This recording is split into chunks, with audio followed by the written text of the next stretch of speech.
Well, okay. At least you're not wearing heels here. Alright, what picture? There's one going on at the end credits of this movie. There are in most other films I've seen this year.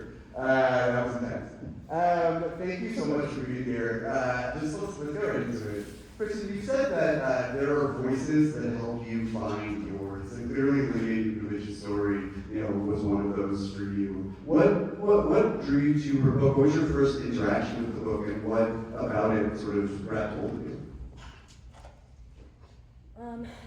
Definitely the shape of it. It's when it lands hard, it feels still somewhat incongruent with the way that we're supposed to sort of prescriptively tell people how we've learned how to be people. It's definitely an invitation to kind of find new terms for not just the things that happen to you, but the things you want to make happen. There was the book's shape, of course, there are themes and plot points that I find to be usually avoided because I have no idea. I'm sure maybe there are some of you here, how often I'm oh, it's really tough. I'm yeah, but the thing is, how difficult it is to sort of dig into this prison that is the female body and actually take out something that is of your own design versus what you're expected to sort of deliver in order to be successful. It's lifelong work, and the book's shape emulated that kind of experience versus it's about a swimmer who escapes an abusive home and finds solace through art and the metaphor of water. It's so much more than that. It's about everyone's fingerprint matters. We're all, this is gonna sound so gay, we're all fucking snowflakes, man. And you definitely can, and if you push your own buttons, you're gonna push many other people's buttons. And the ones that have been embedded in us, whether or not you've been fucked by your dad, the imagery that is shoved in our faces, the things that we are really told to be and to want, that's not what we want. And it takes a long time to figure out what that is, and I was just fuck, I want to make a movie about wanting things that I actually want. Yeah. Yeah, well said.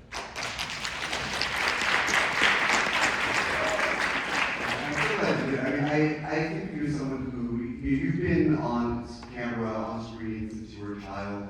You could theoretically go on a streaming service and see your entire life sort of play out before your eyes, and so these video memories. And here in your first movie, you're processing Lydia's life through the language of cinema. Her memories are jump cuts, her memories are dissolves, it's the patterns in itself. Were you able to sort of relate to the process of constructing a life through the material celluloid in any way? Is that what I might have, or was that something an intrinsic pull for the story? Yeah, no, we didn't shoot on 16 because I wanted it to be grainy and nostalgic.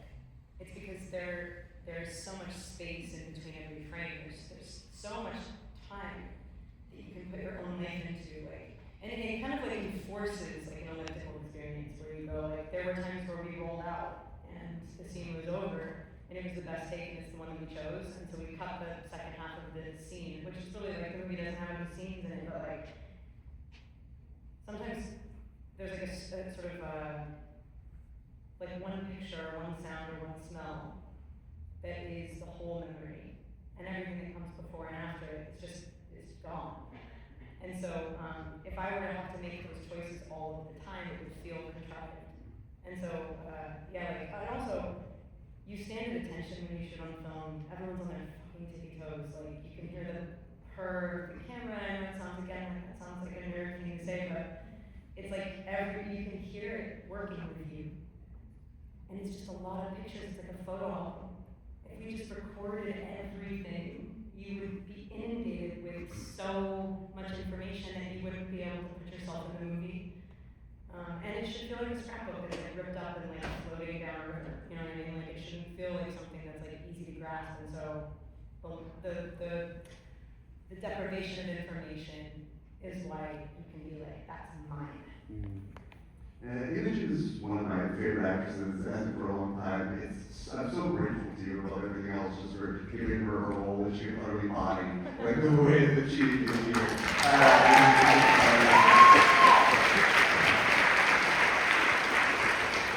What was it about her audition that just connected with you immediately when you saw her? You were like, this could be my lead?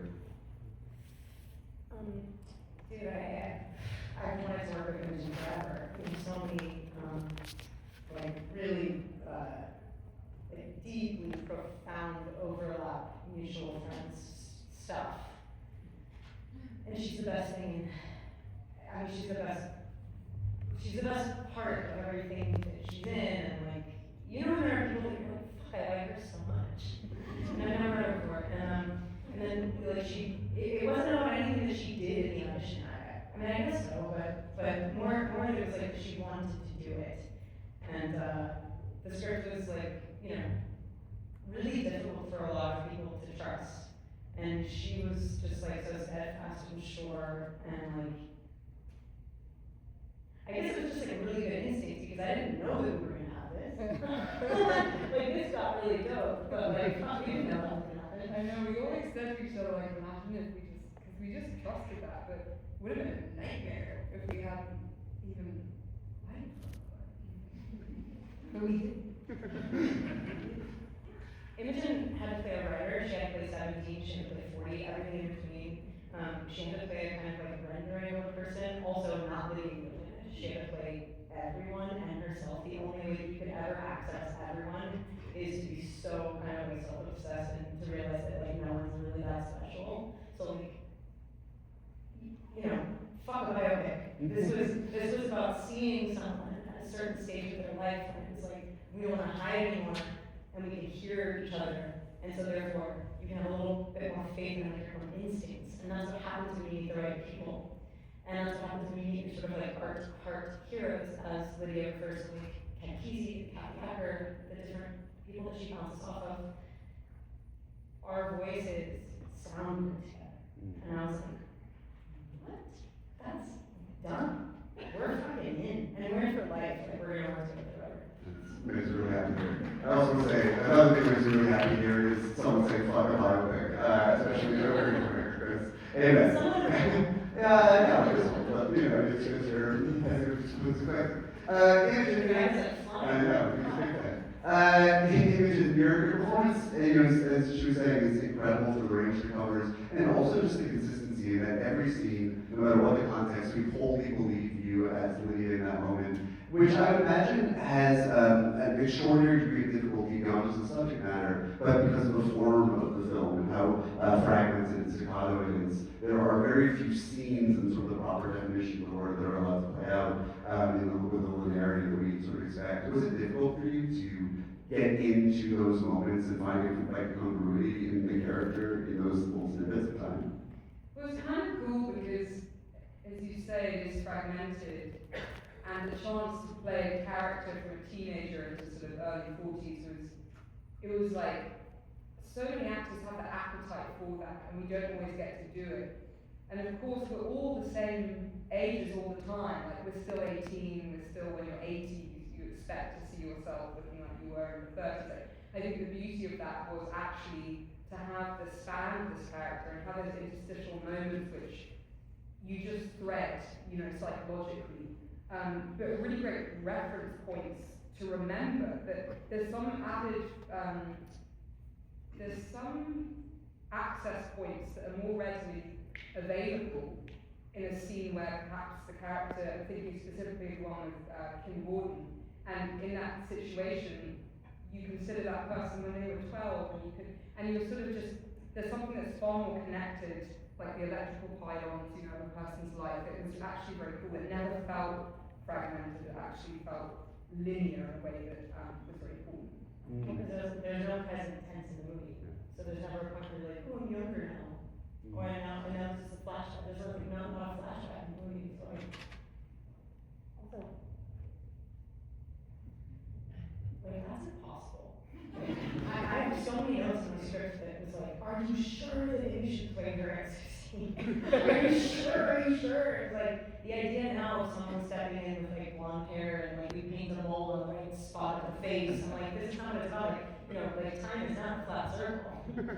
It's funny because you never think about, at least for me, I never think about it once while watching the movie, the fact that she is playing all these different roles, she's always just in the present. I mean, that is what sort of anchoring your time, it's just a performance in every given fragment. But for, you know, for Imogen, this isn't really a story about what happened to Lydia so much as it's a story about how she processes those experiences. And as Kristen was saying earlier, sort of, you know, this eruptive rejection of all the ways that, you know, female self-image has been policed over the years.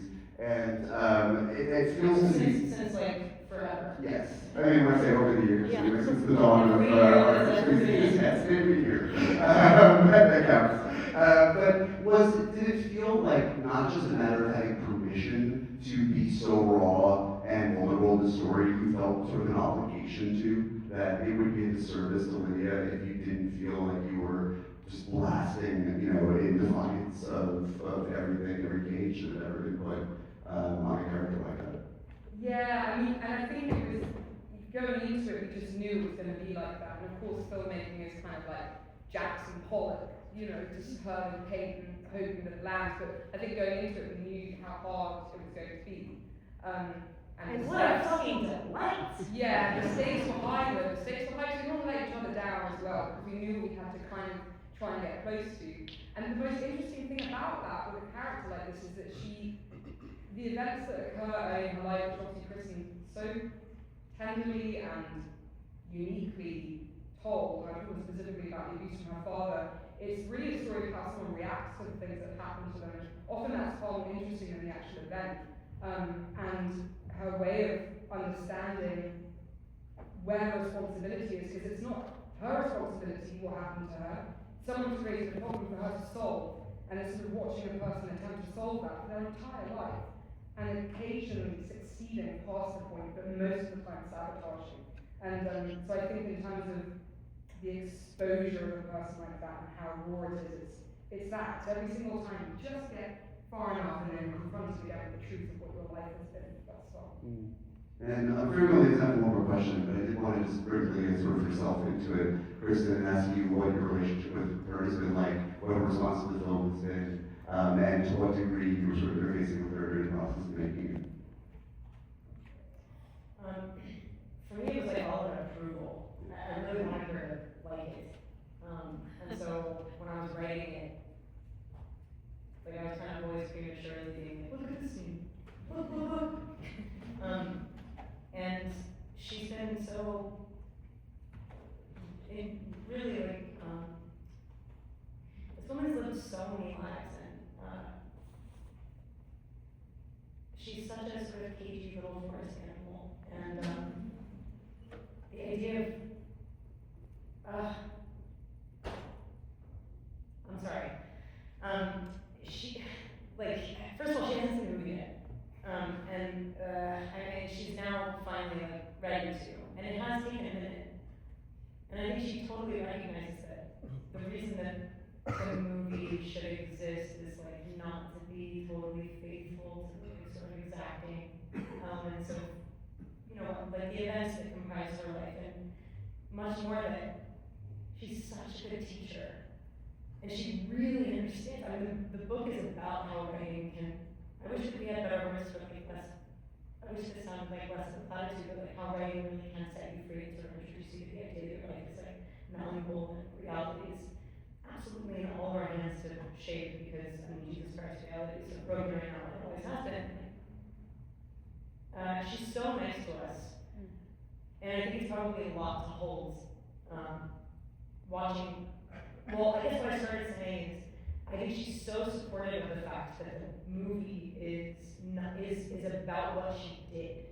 Like, it's about what she says about writing, about like selfhood and excavating voice, and the reason for that voice being buried is not your fault. And so like, whenever I say that it's not a movie about Leah, but it's a movie about us all, it's not because I'm like kind of negating the personal. Because when we're always negated for expressing the personal and making something overtly diaristic, it becomes narcissistic and small art. And this is fucking, not this, the book is fucking high art. It is so unleashing. I can't wait for her to see the movie, and like she's just one of those people, like the fire thing. She's one of those people that kind of I don't want to sound redundant, but like she's just like fucking tossing keys into huge vast oceans audiences of people who are like, should I express myself? Like, should I maybe write something? And she's like, absolutely. And she can barely, like, she's socially speaking, like, when we met, we didn't shake hands. She, like, poked me. But yet, look what she does on the page. Like, holy shit. Anyway, so she has this movie. I can't wait for her to see it, and I love her so much. I think she's going to be really gratified that your own self-awakening this way. I'm sure she's going to love it. Thank you so much, Imogen.